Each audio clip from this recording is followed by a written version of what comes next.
Hi, Victoria Guido with Politico. Some of the president-elect's advisors have suggested that you should resign.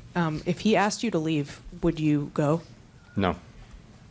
Can you follow up on, do you think that legally you're not required to leave? No. Mike?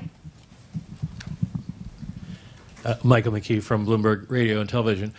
You talk a lot about what the data are telling you and how you are dependent on the data, but in terms of forward-looking assessments of the economy, what are you hearing from CEOs or other officials around the country?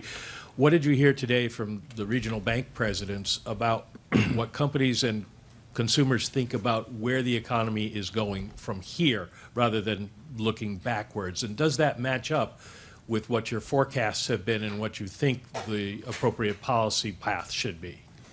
So it's hard to characterize a really interesting set of discussions we had, and of course you'll see them in the minutes in 3 weeks. But I would say this: I think the comments from our Reserve Bank colleagues and from the CEOs that they talk to are pretty constructive on the economy right now. Pretty constructive, feeling that the labor market is back to normal, to the point where it's no longer that much a discussion topic in their worlds, whereas 2 years ago it was all they were talking about.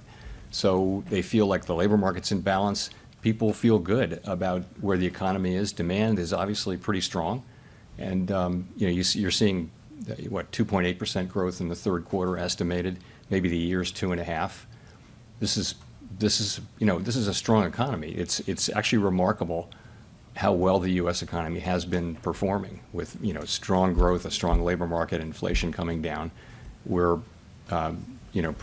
really performing better than any of our global peers, and I think that is reflected in what you hear from what I hear people hear from CEOs. I don't get to talk to a lot of CEOs in my job, but I hear what others summarize from those, and of course I hear the Reserve Bank presidents do a lot of that, and it's pretty constructive overall. Now, that's not to say there are areas of caution and things like that, but ultimately, overall, pretty positive.